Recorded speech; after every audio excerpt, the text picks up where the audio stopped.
Et oui, c'est déjà parti pour ce que j'ai lu la semaine. Numéro 4. 4, comme ça. Là, je suis beau, hein. Vous pouvez m'appeler Woody aujourd'hui. Ouais. Du coup, j'ai commencé par ça, Black Sad. J'ai commencé à lire les Black Sad. Wouh, trop bien. Et c'est vraiment, c'est super cool. Voilà, c'est giga cool en fait. C'est trop bien. Déjà, les dessins, c'est des dessins à l'aquarelle. Ils sont vraiment super cool. En fait, c'est une histoire, c'est une sorte de thriller assez sombre. Et tous les personnages sont des animaux.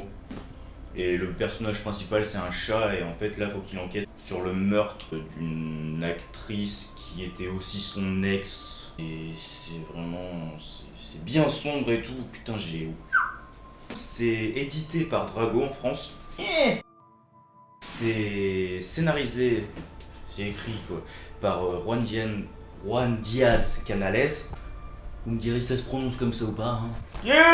Et les dessins et la couleur sont de Juanjo Garnido. Et du coup, j'ai acheté le tome 2 en même temps que le tome 1. Du coup, je pense que je vais le lire bientôt. Vu que j'ai commencé à le lire, je suis pas sûr de moi, mais j'ai l'impression que c'est chaque. Enfin, t'as toujours le personnage Black Sad qui est principal, quoi. Mais que chaque tome, ça doit être une nouvelle enquête, histoire, en gros, quoi. Mais le premier, vraiment, il est bien. Après, putain, ça fait cher de foutre 14 balles dans un petit truc comme ça. Alors que alors que c'est beaucoup moins grand et ça se lit beaucoup plus vite qu'un comics, quoi. Mais ça vaut le coup. Oui, c'est de la VO. Moi aussi. Moi, je lis de la VO aussi. Ouh loulou, il est fou le monsieur. Oui, du coup, le tome numéro 13 du Punisher, c'est la suite quelques temps après le tome 13. C'est pas chien. Et en gros, ça peut se lire sans avoir lu le reste. Et les dessins, ils ont changé. Au scénario, c'est toujours Clunan. Et les dessins, par contre, ils ont changé. Avant, le début, c'était par Dillion. Mais vu qu'il est décédé, rest in peace, monsieur. Maintenant, c'est par... après, c'était, je sais plus par qui. Là, ils sont de Christian K. Ça se laisse regarder, mais... Je sais pas, ça fait trop... Quand tu vois ça, je trouve que ça fait trop teenager, en fait, je trouve. Je sais pas, ça fait bizarre pour du Punisher. Putain, mais il y a des pubs tout le temps là. Et là, l'histoire, c'est le Punisher qui revient. Après, je vais peut-être pas vous spoiler, mais qui revient en gros à Brooklyn. Il retourne chez lui, quoi, et il découvre qu'il lui manque une arme. En fait, c'est une sorte de one shot. Hein. Il va tout faire pour savoir qu'est-ce qu'elle est devenue son arme, mais c'est pas. C'est. Enfin, voilà quoi. Ça se laisse lire, hein, mais c'est vraiment pas super, hein, j'ai trouvé. Bah, c'est. L'histoire, c'est bateau, quoi. Après, j'ai lu le tome 3 et le tome 4 de Deadpool vs Punisher. Je pense que c'est le team-up de Deadpool avec une autre personne qui est le mieux réussi. Parce qu'avec Thanos, c'était pas super. Avec Venom, si vous avez vu le truc d'avant, j'ai pas aimé. Enfin, pas plus que ça. Avec Carnage, je me suis fait chier. Mais là vraiment, l'esprit des deux, il est vraiment bien. Et en fait, c'est en 5 tomes. Et à chaque tome, t'as un gagnant à la fin du truc, entre Deadpool et Punisher. Au début, je pensais que ça allait être toujours le même qui allait gagner, parce que j'étais là, mais pourquoi c'est toujours le même? Et au final, non. Mais dans le 3, quand j'ai lu Deadpool Winner, j'étais là, hein? Pourquoi? Puis après, j'ai vu la dernière case et je me suis dit, ah d'accord, ok. Du coup, les dessins, j'aime beaucoup. Pardon. Ils sont par Péré Thérèse. J'aime vraiment, les dessins là, je trouve que ça colle parfaitement avec le truc. En comics, c'est un mec qui s'appelle Monsieur Banks qui veut récupérer son fils que sa femme a enlevé parce que. C'est compliqué. Vers celui-là et dans celui-là, qui est chargé de le récupérer, quoi. Parce que le fils, c'est un mec super fort en maths et le père s'en sert pour gagner de l'argent, en gros. Et là, quand j'ai vu la fin du celui-là, je me suis dit, oui, d'accord. Parce que tu vois la fin, tu fais, merde, c'est pas la fin de celui-là, c'est la fin de l'autre. La fin de celui-là. Tu fais, Oui, non. Et putain, j'ai trop hâte d'avoir la prochaine parce que la cover elle est super belle, je trouve. Je kiffe ma race. Mais enfin, et quand j'ai su qu'il allait y avoir ça, j'ai tout de suite voulu lire quoi, parce que c'est deux de mes personnages préférés avec Copain Mouni qui arrive juste après. Et oui, et là je suis triste. Ouais. Les dessins ils sont toujours aussi magnifiques. Putain de merde. Greg Smallwood et le scénario c'est Jeff Lemire. Et c'est le dernier tome. Enfin le dernier tome.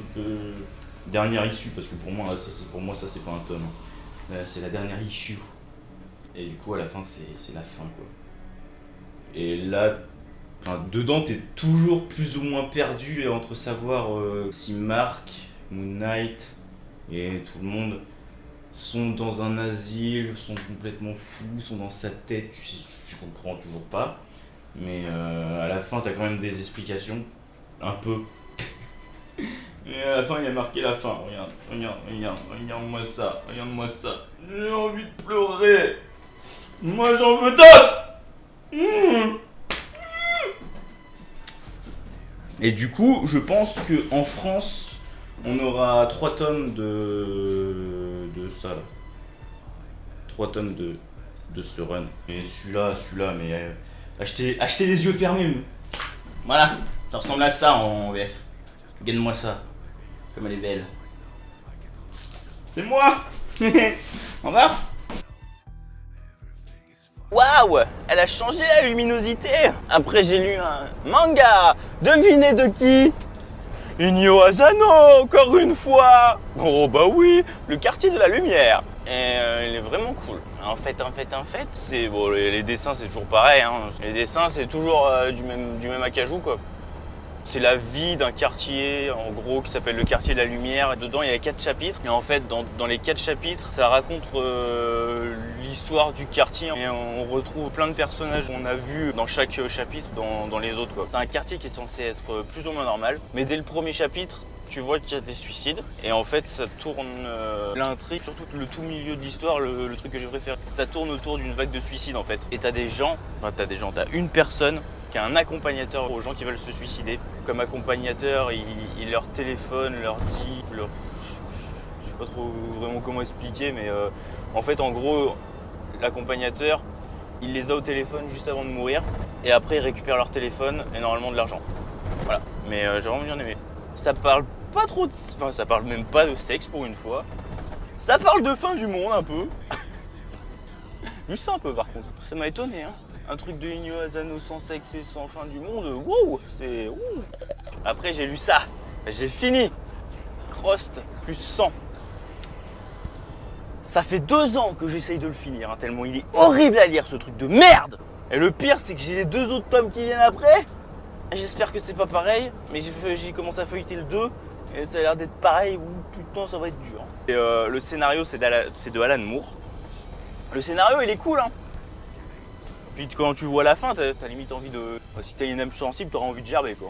Parce que c'est du grand Crost. Hein. C'est du sexe consanguin par... où il baisse des dauphins et tout. Bon là-dedans il baisse pas des dauphins, mais bon, il se baisse par les plaies et tout. Enfin, c'est du grand, voilà. Alors attendez, on va vous montrer, voilà, un truc comme ça. Les dessins c'est de Gabriel Andrade, ou Andrade, je sais pas comment on dit. L'histoire est pas mal hein. En fait, c'est, je sais pas si vous connaissez Crost, mais ça, c'est l'histoire de Crost avec 100 ans plus tard, d'où le plus 100. C'est 100 ans après la première infection. Parce qu'en fait, Crost, c'est une sorte d'infection qui s'est propagée dans le monde. Le monde est devenu post-apocalyptique. Les gens, c'est pas devenu des zombies, mais c'est devenu des faces en croix, comme ils les appellent là-dedans. C'est des gens qui font des trucs chelous, qui se baisent entre eux, qui se bouffent entre eux, mais qui savent parler encore. Et quand ils sont infectés, ils ont une croix qui leur pousse sur la gueule. Alors, je vais vous montrer la gueule qu'ils ont quand ils sont infectés. Là, on en voit un. Là, c'est un enfant avec sa croix sur la gueule. En fait, dans plus 100, ils ont un mot. Oui, parce que en fait, la langue a complètement changé. D'ailleurs, celui qui a traduit ça, putain mon gars, T'as dû te faire chier. Oh là là. T'as dû te... Oh là là. Qu'est-ce qu'il a dû se faire chier le mec à traduire ça de l'anglais, putain. Parce que, waouh. En fait, vous voyez dans les schtroumpfs, il y a le verbe schtroumpfer qui sert un peu pour tout. Et ben là, c'est le verbe crâner qui sert un peu pour tout.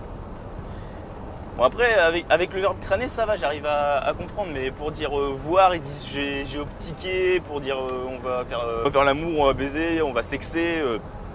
Je vais vous lire un passage, mais vous allez voir à quel point c'est ignoble à lire, quoi. Alors, je vais vous... Bon, d'accord. C'est ça pendant tout le tome, hein. C'est comme ça pendant tout le tome. Et ceux qui disent askip, fermez vos gueules, on dit pas askip, on dit asconce. c'est ce qu'ils disent là-dedans. Ah voilà, allez. Bien, les Airbus, ouais, ZER, hein, pas AIR. Oh, regardez, il se fait trancher la tête, c'est rigolo.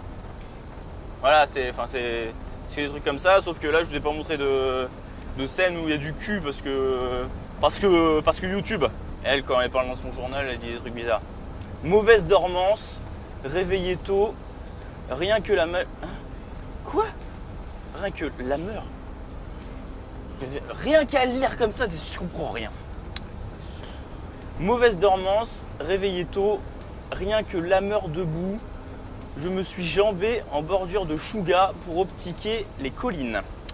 Alors en français, ça veut dire j'ai mal dormi, je me suis réveillé tôt, rien que la meurt debout. J'ai été marcher en bordure de chouga, c'est une ville, pour regarder les collines. Merci, hein? Putain! Après, c'est l'histoire, le concept, le fait que ce soit 100 ans après Crost, c'est vraiment cool comme ils ont fait ça. Hein. Mais non, c'est juste la façon de parler. Ils auraient pas dû autant changer que ça parce que là, putain, c'est atroce à lire. Mais vraiment, hier, je me suis forcé à le lire. Hein. Enfin, je me suis forcé à le finir plutôt. Ça fait 2 ans en fait, depuis qu'il est sorti le bordel. Quand il est sorti, j'ai dû lire un chapitre et je me suis dit, oh putain. Oh là là. J'ai arrêté, j'en ai lu un autre il y a 1 an. Et là j'en ai lu 2 ou 3 hier. Et heureusement que le dernier ça commence à bouger parce que c'est assez lent. D'habitude Crost, ça part dans tous les sens, c'est tellement what the fuck, ça baisse des dauphins, ça baisse des têtes, c'est n'importe quoi. Et là c'est surtout leur façon de parler qui est n'importe quoi.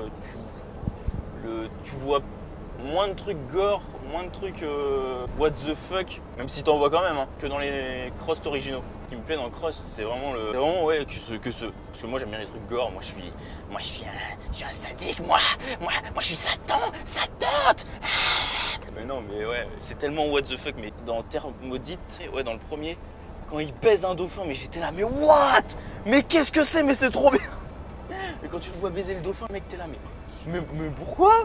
Enfin, voilà. Du coup, si le fait de lire des trucs pas vraiment français, enfin, au bout d'un moment, on arrive à comprendre ce qu'ils disent, même s'il y a des mots des fois que j'arrive toujours pas à comprendre, hein, mais vraiment.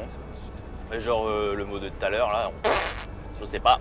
Mais après, ça a toujours un peu quand même une logique avec les trucs de maintenant, quoi. Jambé pour marcher. Oie-zo pour oiseau. Il y avait quoi d'autre? Optiquer pour regarder. Asconce pour dire à ce qui paraît. Enfin, à ce qui paraît pour dire je crois. Ben voilà quoi. Si vous n'avez pas peur des langages chelous, achetez-le. Sinon, laissez tomber. Hein, mais vraiment. Comme vous devez comprendre, j'ai mis 2 ans à le lire quand même, à arriver à le finir. C'est pour dire. Ok. Ah, regarde-le. Bah, devine ce qu'il a fait le maso que je suis. Qu'est-ce qu'il a lu juste après? Eh ben, il a lu le tome 2, le gogol. Eh oui, le gogol, il a lu le tome 2. Oh, et il l'a lu d'une traite presque.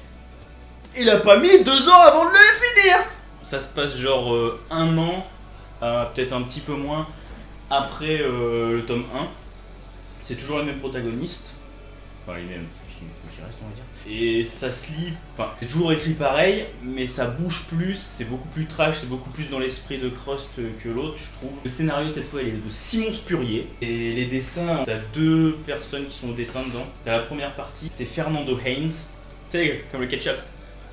Je suis drôle, hein. Oh. Et la seconde partie, Raphaël Ortiz. Ce tome, le tome 2, il se lit beaucoup plus facilement que le tome 1. Mais vraiment, vraiment, vraiment, vraiment.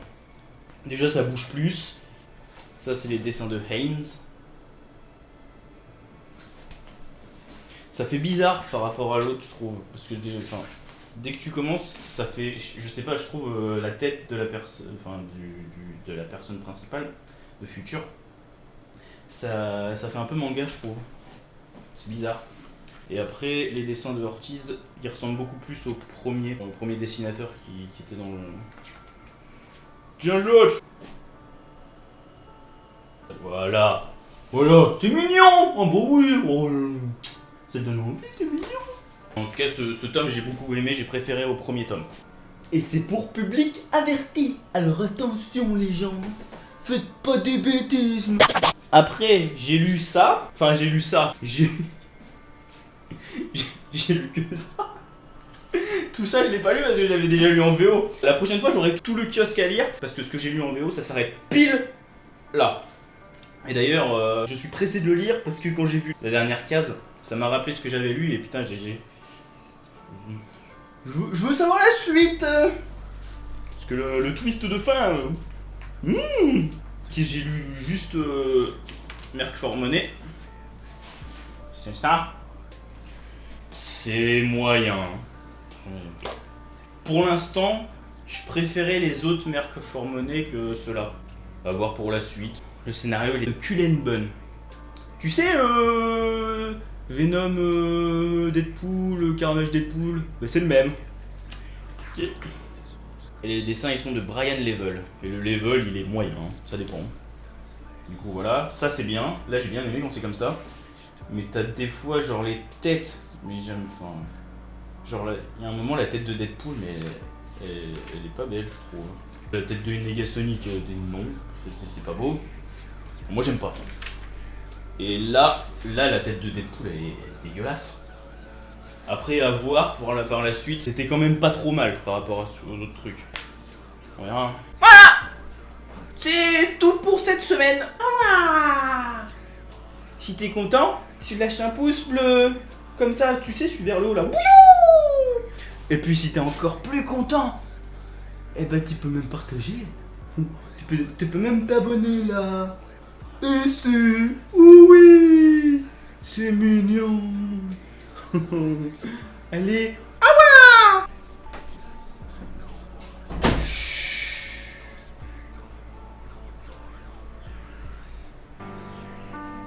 Les volets, ils sont pas contents.